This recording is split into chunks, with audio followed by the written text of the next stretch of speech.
स्वागत है दोस्तों, आई होप आप सब अच्छे होंगे। तो दोस्तों आज हम बात करेंगे SBI clerk do not apply from the state. Termination आपका डायरेक्ट रहेगा, तो आप मानिए या मत मानिए आपकी मर्ज़ी है, लेकिन यहाँ पे बहुत रिस्की होगा ये स्टेट अप्लाई करने के लिए। तो चलिए मैं आपको स्टेट बता देता हूँ कौन कौन सा स्टेट है। अगर आपने अप्लाई किया है तो फिर से अप्लाई कर लीजिए दूसरे स्टेट से, ठीक है। क्लियरली मैं आपको बता रहा हूँ। तो दोस्तों ये स्टेट है आपका, देखिए जैसे स्टेट मैं आपको बताता हूँ। देखिए मान लीजिए आप सोच रहे हैं कि यहाँ से कर्नाटक से अप्लाई करें, यहाँ पे कन्नाडा है और आप हैं मान लीजिए आप वेस्ट बंगाल से हैं, ठीक है, वेस्ट बंगाल से या बिहार से कहीं से है।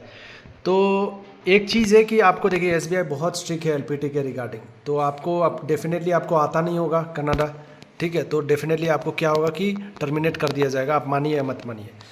तो मेरा जो एक्सपीरियंस है ये सब साउथ स्टेट से नहीं है, नॉर्थ ईस्ट से है, तो जो मैं आपके साथ शेयर करना चाहता हूँ। तो इसलिए कहता हूँ जो लैंग्वेज, अगर मान लो 2 लैंग्वेज है तो अलग बात है कि हाँ ऑप्शन है आपके पास, लेकिन अगर एक ही लैंग्वेज है तो रिस्की हो जाता है, इसलिए अप्लाई सोच समझ के कीजिएगा। देखिए कुछ भाई बहन हैं जो पूछ रहे थे नॉर्थ ईस्ट में क्या सीन है, ठीक है। तो नॉर्थ ईस्ट में देखिए मैं अगर यहाँ पे क्लियरली बात करूँ आपसे, तो यहाँ पे अगर आप देख रहे हैं मिज़ोरम में मिज़ो है, ठीक है, क्लियरली। तो आप ये एक्सपेक्ट मत कीजिए कि आप क्लियर कर लोगे और आपको ज्वाइनिंग हो जाएगा, ठीक है। तो मुझे नहीं लगता आपका ज्वाइनिंग होगा, आपको टर्मिनेट कर दिया जाएगा, ठीक है। LPT इतना इजी नहीं होता, मिज़ो लैंग्वेज इतना आसान नहीं है। तो अगर एक ही लैंग्वेज मेंशन है, अगर वो स्टेट से अप्लाई कर रहे हो तो हाई रिस्की है आपका। बाकी आप सेटिंग कर लो चाहे जो कर लो, आपकी मर्ज़ी है, वो अलग बात है, लेकिन रियलिटी ये है दोस्तों, ठीक है।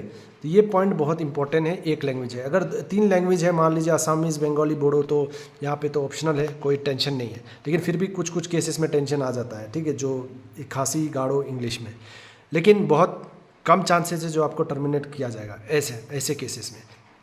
तो मान लीजिए यहाँ पे अगर आप लक्षद्वीप से अप्लाई कर रहे हैं, जो मैंने बताया था लक्षद्वीप से आप कर सकते हो, तो यहाँ पे मलयालम है, तो आपको आप मतलब मान लीजिए आप यहाँ से हैं UP बिहार से हैं या राजस्थान से, आपको मलयालम नहीं आता है, अगर आप कर दिए तो आपको SBI टर्मिनेट कर देगा डायरेक्टली, ठीक है। तो ये पॉइंट आपको नोट करना है।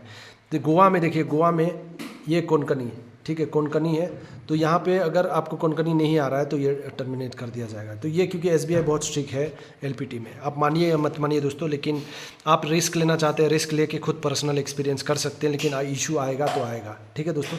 आई होप आप समझ गए होंगे। तो ये सब केसेस था दोस्तों, तो आप लोग सोच समझ के कीजिएगा। और देखिए एक बात और बता देता हूँ यहाँ पे, जैसे तेलंगाना में कुछ लोग पूछ रहे थे तेलुगु और उर्दू है, तो आपको उर्दू आता है तो कोई दिक्कत नहीं है, 2 लैंग्वेज में एक लैंग्वेज आता है। वेस्ट बंगाल में देखिए नेपाली और बंगाली है, ठीक है, तो एक लैंग्वेज आता है, तो आपको कम से कम दिया जाएगा, ठीक है ऑप्शन। और ये अंडमान निकोबार में हिंदी इंग्लिश है, दोनों चीज़ें। तो ये पॉइंट बहुत इंपॉर्टेंट है दोस्तों, तो आई होप आप समझ गए होंगे। तो अपना स्ट्रेटेजी चेंज कर लीजिए, लास्ट मोमेंट में भी अभी फॉर्म फिलअप कर दिए तो कर दिया, 850 का बात है, 850 जाए तो जाए, लेकिन दूसरा स्टेट चूज़ कर लीजिए सेफ साइड के लिए। और वो स्टेट कौन सा स्टेट चूज़ करना है आप मेरी प्रीवियस वीडियो जाकर देखिए, उसमें मिल जाएगा आपको। तो आज रात 12 बजे से पहले आप लोग चूज़ करके फिलअप कर लीजिए। मिलते हैं नेक्स्ट वीडियो में, ऑल द बेस्ट।